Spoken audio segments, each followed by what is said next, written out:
everybody! Welcome to Let's Look at Bad Bots. This is a brand new Contra-like on Steam. That is a term that I'm not sure if I have coined, but if you're not familiar with what Contra is, basically a run-and-gun action game. It's kind of like a side-scrolling twin-stick shooter to a certain extent, and this one takes place, you know, in the cold, deep recesses of space. And I just noticed this here, but that blue, I assume that's a dude, robot/man, has a name tag that says J. Smith, which is totally strange. Well, I guess Josh has seen better days. That actually is pretty much what he looks like when he wakes up in the morning, I assure you. But in any case, I played about 40 minutes of this so far. You know what? Given what I expected based on the title and the trailer that I saw, Bad Bots is a lot better than I expected. I wouldn't necessarily say it is a landmark, you know, action game or a landmark game in the action genre, but, you know, for 10 bucks, you could do a lot worse. That being said, don't necessarily take this as a recommendation. I'm going to start a brand new campaign here if the game gives me the right to. I've already it's going to overwrite my existing save file because there's not multiple save files, which is always unfortunate when games do that, but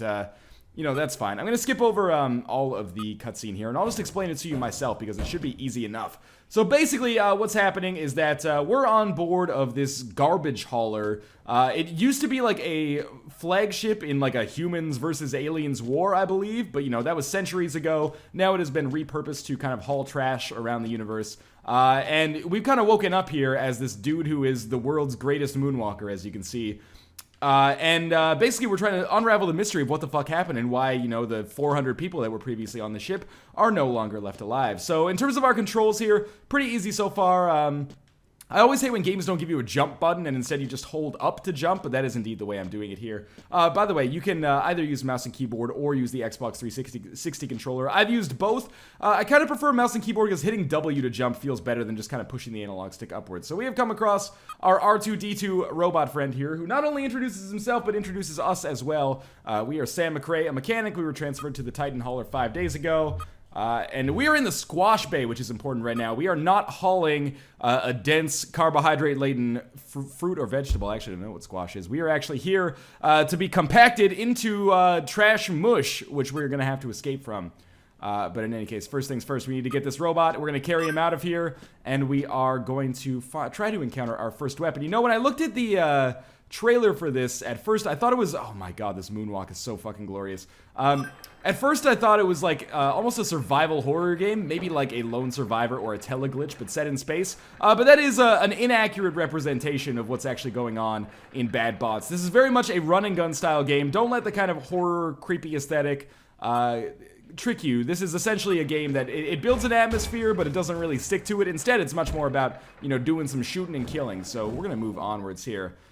You know, there's no traditional cutscenes in the game. They are just told through kind of like this portrait style. First day at work and I almost got squashed. Is this a prank the new guy thing, or do I have to report this to a union rep or the captain? Oh, Sam McRae, this is far more serious than you seem to realize. Also, bitchin' tattoos, man. The union rep is dead, and so is the captain, and this is not a prank. 3 days ago, the harmless worker bots displayed signs of unnatural behavior. At first, we just thought it was a malfunction, but further investigation revealed that someone aboard the ship intentionally altered the bots' programming to kill all humans.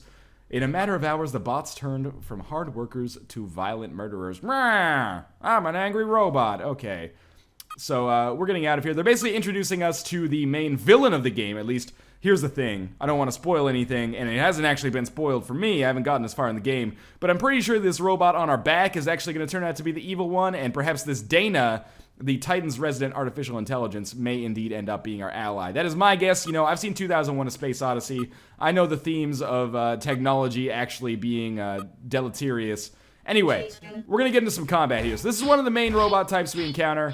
Please stop hitting me with a knife. One thing you're going to notice is that Sam McRae is a very hardy individual, which you might expect for somebody who has developed an unbelievable proficiency for moonwalking. This is not easy, man.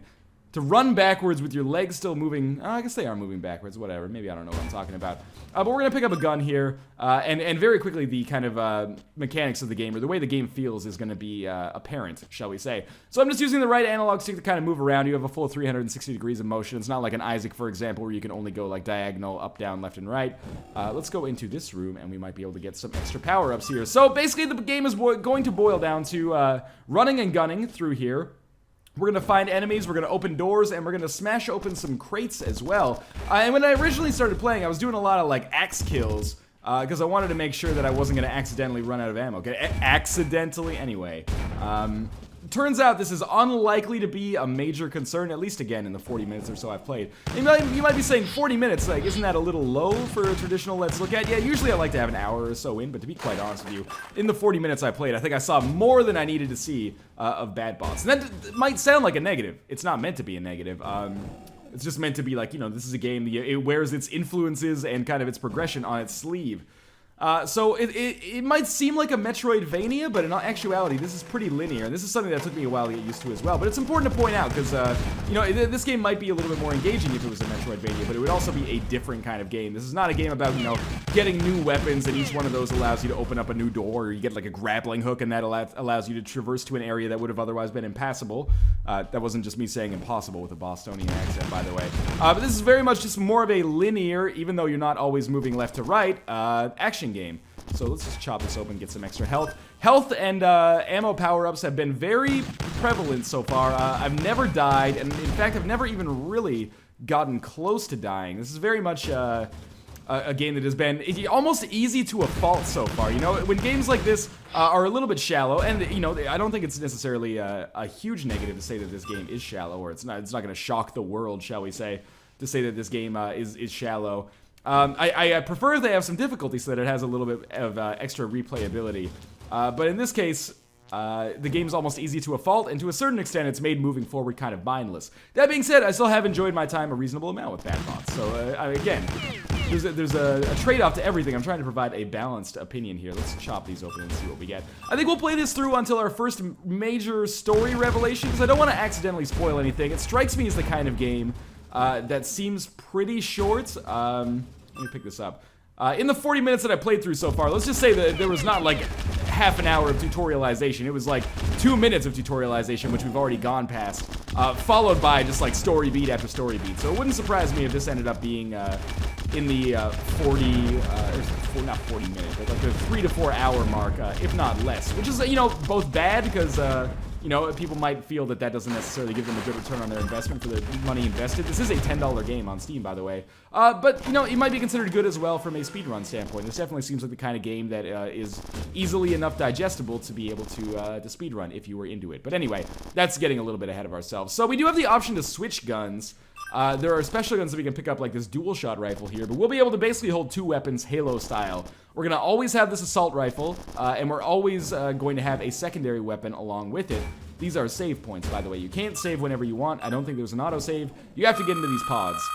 The bonus is these will actually refresh you on your mission objectives, but they will also give you full health. So we can use this dual-shot rifle. I mean, it doesn't really pack a substantially greater punch than the... maybe I should go up to this door. I don't think I've been in there yet. Again, you know, I go through this door, and it's not like, is this the right way? It's more like, I know which way the right way is. It's through the bright red, or bright green fuck me doors. But this door is probably just going to have some kind of power-ups inside of it, so it's worth going on to.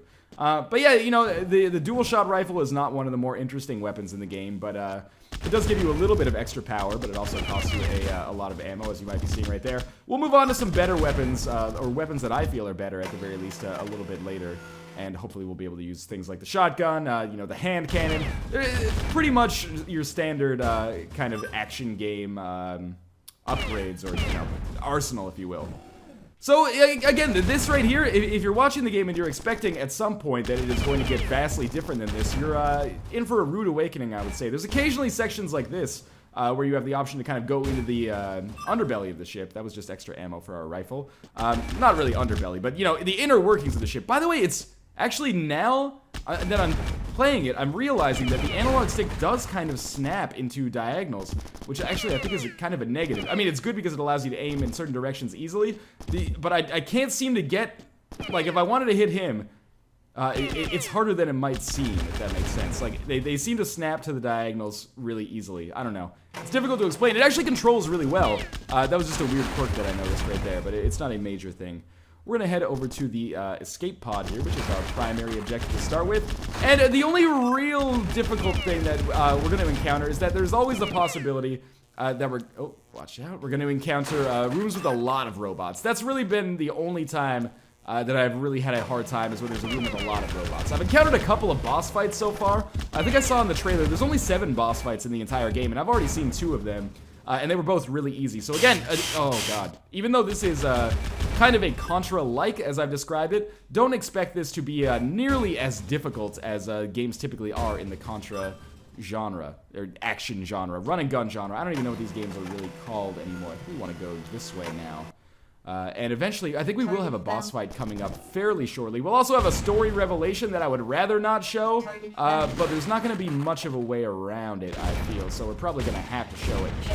Another complaint beyond the fact that I think the game is a little bit too easy, you know, maybe there's a hard difficulty mode that unlocks after you beat the game or something like that, in which case that criticism is a little bit alleviated, although at the same time I hate when games kind of restrict their modes from the start. As you saw when we started up, there was no option to take like a harder difficulty mode. But the other criticism is that enemy variety leaves a little bit to be desired. Even, you know, as I've gotten later in the game, I've only really encountered 3 or 4 different kinds of enemies. The red knife-wielding ones, the green ones, which are a little weaker, or sorry, the green ones are a little stronger, and the orange ones are a little weaker. We're gonna head down to the escape pod / Teehee docking station. Let us crack open this stuff and continue moving onwards. As you can see, you know, we are running out of shotgun ammo here. Generally speaking, what I like to do is just, well, we just got like 150 more bullets there. But what I like to do is basically, as soon as I get a new secondary weapon, just abuse the bullets on that for as long as possible. And when it runs out, it's all good, because then you can just switch back to your existing rifle, which also does decent damage. And secondary weapons are not hard to come by over the course of the game so far at all. So, you know, we've encountered another ventilation area. I was kind of, it's probably not fair to say this necessarily, but I was kind of hoping this would be more along the lines of Teleglitch, you know, like a horror kind of action game. It's not really, I guess this is another enemy type that I neglected to mention. I kind of like the fact that there's these kind of platforming puzzles. It's not really platforming, I guess, but, you know, for lack of a better word. Don't worry about me. I just wanted this extra 50 ammo. I mean, as you can see, like, getting hit by that blade, how much damage did that do to us? Like 3? There's not a lot of incentive not to go for that, honestly. But yes, I do appreciate the fact that there is a little bit of variety in the game. But I would have preferred this to be like a bit of a horror type experience. Because I like, you know, a game like Lone Survivor that was 2D and side-scrolling managed to be genuinely scary. This doesn't hit that. It's much more of an action game. And, you know, maybe that's the way it was intended to be. But maybe the marketing is a little bit misleading, it might be one way to put it. Like, if you watch the trailer for this on the Steam page, I thought it was going to be much, much more horror-focused. Which it's not. So, you know, that's both a shame and not that bad, because the game actually turned out to be, you know, pretty good in its own right, at least by my opinion at least. I would love, I'm just aching for like a sci-fi, almost like a Metroid plus with more pronounced horror elements. There are horror elements in Metroid. Hopefully you didn't think I was saying horror elements there. No, there's horror elements in Metroid, but I would love like a side-scrolling game with kind of like an Aliens vibe to it, if that makes any sense. Or an Alien vibe, for that matter. Make it a mystery game as opposed to an action game. Or, you know, I don't know, a drama game, if you will. Not that there are too many of those. Alright, so this is strange. Seems like none of the escape pods have left. The ship has electrical problems and the pods appear to have no power at all, which explains why they are all still docked. Then where are the crew members? Alright, then we open the doors here, and ye gods, you know, this is not good for anybody. No, this can't be. It gets a little melodramatic. Is this Jay Smith here? Certainly he's wearing the same shirt. Yeah, you know, kind of looks like Immortal HD, actually. This is the evil, or this evil is the handiwork of Dana and her robotic minions. Perhaps now you realize how psychotic Dana is and how bad the bots have become. Dana, you monster! Alright. I was thinking of ending the video there, but I think it's actually been a little bit, too, I wouldn't necessarily say too short, because I don't want to get a copyright claim from the, rapper, but I believe we have a boss fight coming up here, which I might as well show off. It should only take a little while.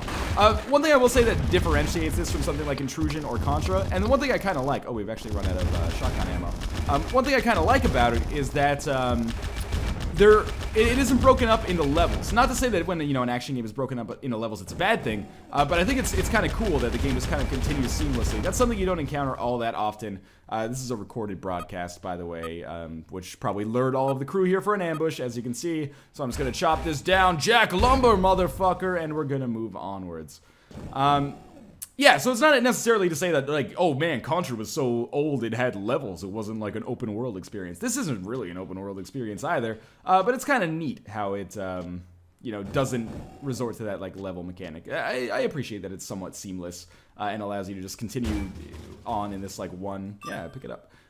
continue on in this like one little, well, not little, but one environment for the entirety of the game, as opposed to like taking the opportunity to take you out of a level and then being like, we flew you across the world to this level or something like that.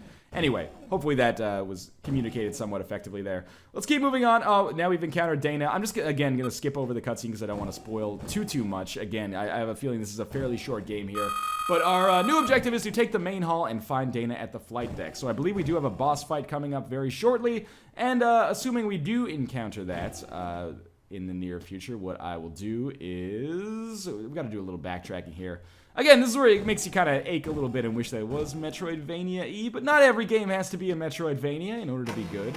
Of course, we're just going to head up to the docking station here. I guess that's the real motive for me coming all the way up here, is to make a cheap docking joke, but let's just murder this dude. He's just not going to shoot at me? I can't seem to, like, get my gun to aim directly below me. I'm not sure if that's to keep me from aiming at my own feet or something like that, or if that's just a kind of a weird coding thing. But oh, I got shocked a little bit there. Yeah, we'll make our way through here. I'm pretty sure the boss fight is, like, through this door, maybe even. Or through a door that we're going to encounter pretty quickly. And so far, the bosses that I fought, the first boss was just like, I am a big robot, fear me. And the second boss was like, I am an absurdly large number of tinier robots that you have fought earlier, but not nearly in this amount, or in this quantity. So, you know, the imaginativity, I guess, if that's even a word, leaves a little bit to be desired. But at the same time, it's all right. There's, you know, this game doesn't reinvent the wheel. Did I mention that I think this is not as good as Intrusion 2? Intrusion 2 was another run-and-gun action game that came out on Steam last year, which is a little bit cheaper. I think it's like $7. It might actually be 10, so maybe I'm being mistaken there. But Bad Bots is like $8 for its opening week sale, but will eventually be 10, probably by the time this video is up, actually. But yeah, I think Intrusion 2 is a little better because it just goes like batshit crazy. This game plays it a little bit too serious for my taste, which is not always a negative, but in this case, oh, that's our cannon actually, which is going to allow us to do a ton of damage, so I'll save that for the boss. But yeah, it plays it a little too seriously. I much prefer the kind of, like, I guess, Blood Dragon-esque element of Intrusion 2. You're, like, riding wolves and fighting these crazy demons and stuff like that. I think that was maybe a little cooler. The game itself, you know, I actually feel like Bad Bots mechanically is more sound. But it's not so much better on a mechanical level that it makes it a better experience. So, you know, as I say that this is good, what I often, or pretty good at least, what I often do, and I'm going to do here, is say that, you know, there is a game, if you haven't experienced it, that might even tickle your fancy a little bit better if you're thinking about getting this. I'm going to get hit here, yep. But we're going to get some health, so it's worth it, because remember, these guys only do like 3 damage to me. Control with the Xbox 360 controller is actually a little bit awkward. It's only because of tradition that I'm actually using that right now. I actually feel like the keyboard and mouse controls, when I spent like 15 minutes with them, actually felt a little bit better. But it kind of, again, doesn't matter because the game, as of yet, has been pretty darn easy. So I haven't really encountered a situation where I felt like the control has held me back. So let's just keep chopping these dudes up. Shouldn't be too bad. As you can see, you know, what the cardinal sin maybe of the game is that it does get pretty repetitive, especially with the lack of enemy variety. So in a way, I'm not only saying that the game I think is short, I'm kind of hoping that it's short, because if this goes on for 6 or 8 hours, I think it would actually be a less engaging experience. That was really bad. They only do 2 damage, though. Am I right to kind of feel that that's ridiculous? That these, like, traps only do 2% of your total health when they hit you? And there's health power-ups everywhere. Occasionally, by the way, there are just checkpoints that you'll encounter. Sometimes you end up in a dark world where you automatically have your flashlight on. But, you know, in the end, it does boil down to this basically just being room after room of, like, constantly fighting the same enemies over and over and over. For some people, that's going to be a deal breaker. Can I actually... I think I can get up there. And for some people that, you know, I mean, you know, on a basic level, this is what Contra is. This is why I hate when jumping puzzles, or when games don't give you a jump button, because it's much harder to, like, do a running jump. I don't even know if I can get up there, so whatever. Let's just continue working our way forwards here. Yeah, I mean, it's the same thing Contra is. It's just not as good as Contra, but it's alright, again. This is the kind of game I always struggle with doing a video of. Because it's like, okay, well, there's better games in the genre, but that doesn't mean this game is necessarily bad. It's not. Can I recommend a purchase? I would probably recommend that you purchase, you know, a Contra game over it, or that you purchase... We just entered the docking bay. Anyway, I'm going to skip over this again. There's more hinting there, perhaps, that the robot that's with us is actually evil. Surprise, surprise. Don't and say I didn't warn you. That might not actually be the spoiler. If it is the spoiler, though, don't blame me for ruining it. It definitely seems like the game is telegraphing that. For better or worse, maybe intentionally, maybe unintentionally. Anyway, yeah, or I would suggest that maybe you get Intrusion 2 instead, or maybe Ares Extinction Agenda. There's another new enemy. But if you like these kind of games, by all means, don't let me stop you. This is totally competent and, you know, probably a fun way to spend a few hours. I don't literally know how long it's going to take. I might actually die here, which would be a rarity. Well, maybe not.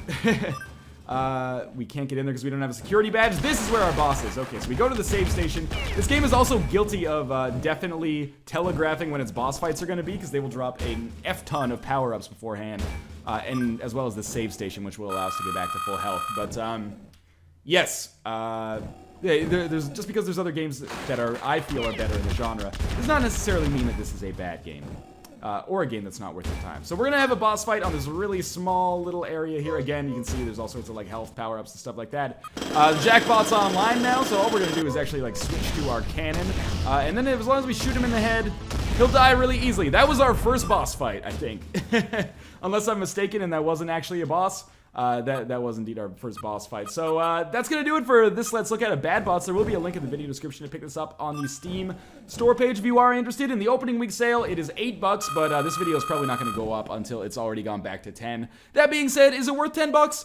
I feel like it might be for a lot of people. Or for a certain die-hard fans of this genre, then it might be worth $10. For everybody else, might want to wait for a Steam sale, but if you're watching this because the game has gone down to like $2.50 or $5 or something in the summer sale or a holiday sale, by all means, man, I feel like if you enjoy these kind of games, you could easily spend a nice day playing this through, and you'd enjoy yourself. Maybe it's a bit of a forgettable experience, but that being said, a reasonably fun one nonetheless. Doesn't reinvent the wheel, but Bad Bots is totally solid. Plus, can we just talk about the fact that this has like the fastest and most awesome moonwalk I've ever seen in any game in my entire life? In any case, as always, I'm Northernlion. I hope you enjoyed the video. I hope you found it entertaining and perhaps even a little bit informative. As always, thanks for watching, and I will see you next time. I don't know, got a bad taste in my mouth there. Anyway, see you next time.